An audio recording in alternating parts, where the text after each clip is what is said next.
You all probably know Geralt of Rivia, but did you know that he's not actually from Rivia? Initially, White Wolf wanted to be called Geralt Roger Erik Duhoite Belegars. Vesemir, his master, laughed at this silly choice and recommended a method of pulling sticks with names.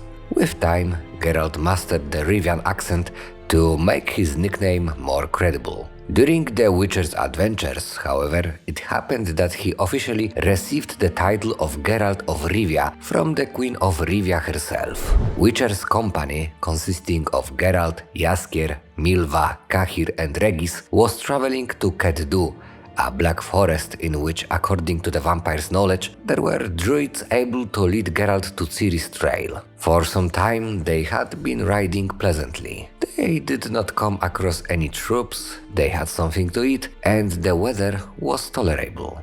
Only the mood inside the camp left much to be desired. As the team moved forward, they met several refugees mentioning the mysterious guerrillas fighting the Nilfgaard troops. They even shared the road for a while with befriended dwarves. Finally, one of the refugees was able to paint the emblem worn by the rebels, the emblem of Rivia. It soon became clear to Jaskier that the guerrillas are actually an army of Meve, the Queen of Rivia. They must have survived previous battles and now are trying to fight the oppressor with all they can. Later that day, they made a camp. There, Milva revealed that she's expecting a child and that she wanted to get rid of it. Geralt managed to persuade Milva to keep the child. However, Geralt also had to think about their next moves as the current route seemed too dangerous for pregnant women. After some time, he decided to cross the river Yaruga to avoid any conflicts. Fate smiled at them and they quickly found a masked fairy among the trees. Milva also tracked down the carrier hiding in the woods and his assistant with the face of an idiot. The company forced the peasant to transport them to the other side.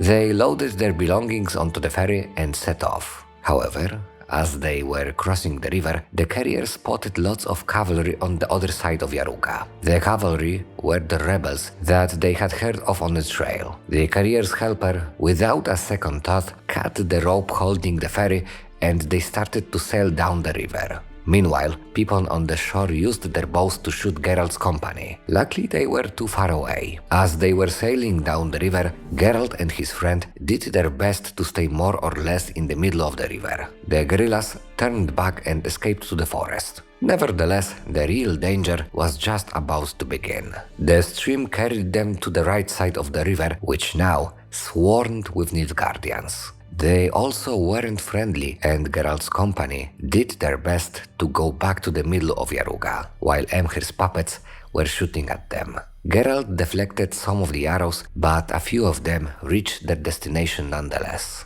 Firstly, the carrier's helper died, then Regis took a shot to the chest. Milva reached for her bow and with a furious look in her eyes, she sniped some of the soldiers on the shore. Everyone else did what they could to bring the ferry back to the middle of the river, and when they finally did, the rebels from Rivia emerged from the forest on the other side of Yaruga. To make matters worse, Geralt's company was getting closer to a bridge that blocked the way further.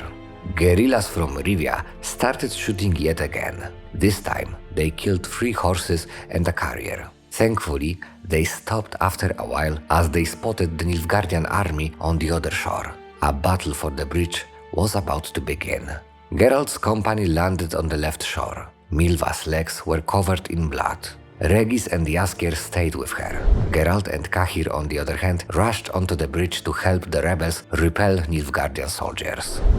And so it was that the Witcher and Nilfgaardian rode savagely, wielded their swords and leaped forward together without a second thought. 2 brothers in arms, 2 allies and comrades in an encounter with their common foe, in an even battle. And that was their baptism of fire, a baptism of shared fighting, fury, madness and death.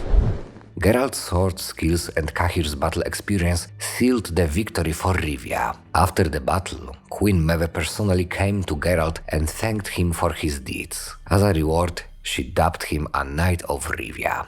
From this moment on, Geralt could call himself of Rivia officially.